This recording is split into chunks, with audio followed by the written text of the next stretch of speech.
అండి, welcome to Shri chef. Ghee roasted sweet పొటాటోస్ని ఏ రోజైనా ట్రై చేశారండి? ట్రై చేయకపోతే ఈసారి ఏకాదశికి అయితే తప్పకుండా ట్రై చేయండి. టేస్ట్ చాలా బాగుంటుంది. ఫస్ట్ దీనికోసం అయితే స్వీట్ పొటాటోస్కి ఈ విధంగా పీల్ అవుట్ చేసేసుకోవాలండి. ఇలా నీట్గా పీల్ తీసేసుకున్న తర్వాత వాటిని మంచిగా వాష్ చేసేసుకోవాలి. ఈ విధంగా వాష్ చేసేసుకున్న తర్వాత వీటిని చిన్న చిన్న ముక్కలుగా కట్ చేసుకోవాలండి. మరీ సన్నగా అయితే కట్ చేసుకోకూడదు, కాస్తంత మీడియం సైజులోనే కట్ చేసుకోవాలన్నమాట. ఇలా కట్ చేసుకుంటే మనం బాయిల్ చేయకుండా స్టీమ్లో ఉడకపెడుతున్నాం కదండి, సో త్వరగా కుక్ అయిపోతుంది.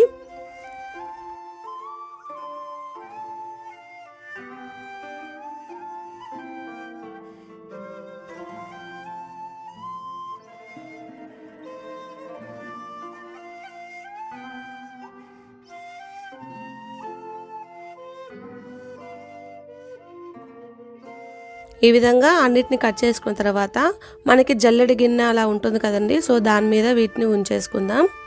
ఇది లేకున్నా కూడా స్టీమింగ్ ప్లేట్ దొరుకుతుంది కదండి, ఆ స్టీమింగ్ ప్లేట్లో అయినా కూడా మనం కట్ చేసుకున్న పీసెస్ని ఉంచుకుందాం. ఇప్పుడు ఒక గిన్నెలో వాటర్ బాయిల్ అయిన తర్వాత దీన్ని దాని మీద పెట్టేసి మూత పెట్టి ఉడకనిద్దాం. చూడండి, ఒక 10 నిమిషాల్లోనే మనకి మంచిగా ఉడికిపోతుంది అనమాట, ఎందుకంటే మనం నీట్గా కట్ చేసి పెట్టుకున్నాం కదా. సో దీన్ని ఇలా ఉడికిపోయిన తర్వాత పక్కన ఉంచేసుకొని హీట్ అయిన తర్వాత ఇందులో కాస్తంత గీ వేసుకుందాం. ఈ రెసిపీకి అయితే గీ కొంచెం ఎక్కువగానే పడుతుందండి. గీ కాస్త హీట్ అయిన తర్వాత మనం బాయిల్ చేసి పెట్టుకున్నాం కదండి, ఆ స్వీట్ పొటాటోస్ని ఇందులో యాడ్ చేసుకోవాలి.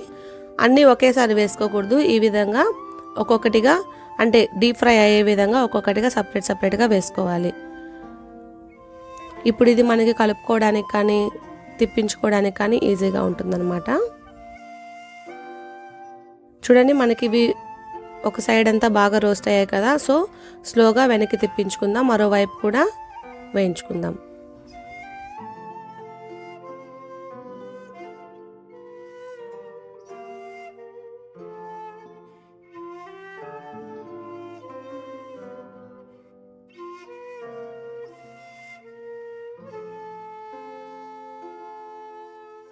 మనకి రెండు పక్కలు కూడా మంచిగా రోస్ట్ అయిపోయింది కదండి. దీన్ని తీసి పక్కన ఉంచేసుకొని మిగిలిన స్వీట్ పొటాటోస్ని కూడా ఇదే విధంగా రోస్ట్ చేసుకుందాం.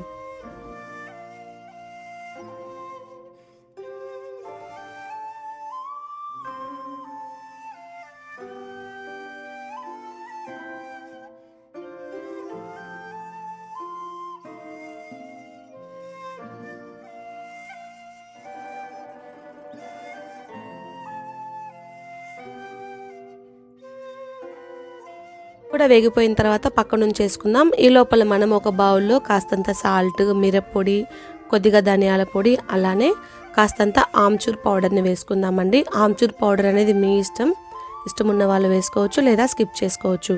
దీన్ని మంచిగా మిక్స్ చేసేసుకొని మనం ఇంతసేపు రోస్ట్ చేసుకున్నాం కదా, సో ఆ స్వీట్ పొటాటోస్ని మళ్ళీ కడాయిలో వేసేసుకొని ఈ విధంగా ఈ పౌడర్ని మొత్తం చల్లేసుకుందామండి. సో ఇది కొంచెం కాస్తంత పుల్లగా, కొంచెం కారంగా, టేస్ట్ అనేది చాలా బాగుంటుంది. వీటిని ఒక 2 నిమిషాల పాటు వేయించేసుకొని స్టవ్ ఆఫ్ చేసేసి సర్వ్ చేసుకుందాం. మరి అంతేనండి, ఈ ఏకాదశికి ఎంతో సాత్వికంగా ఉన్న ఈ స్వీట్ పొటాటో రెసిపీని అయితే ట్రై చేయండి. మనం రోజంతా కంప్లీట్ ఫాస్టింగ్లో ఉన్న వాళ్ళకి ఈ రెసిపీ అయితే చాలా బాగా యూస్ఫుల్గా ఉంటుందండి, ఎందుకంటే డైజెషన్కి కూడా బాగుంటుందన్నమాట, ఫుల్ సాత్విక్లో ఉంటుంది కాబట్టి. మరిన్ని రెసిపీస్ కోసం please like, share and subscribe our channel.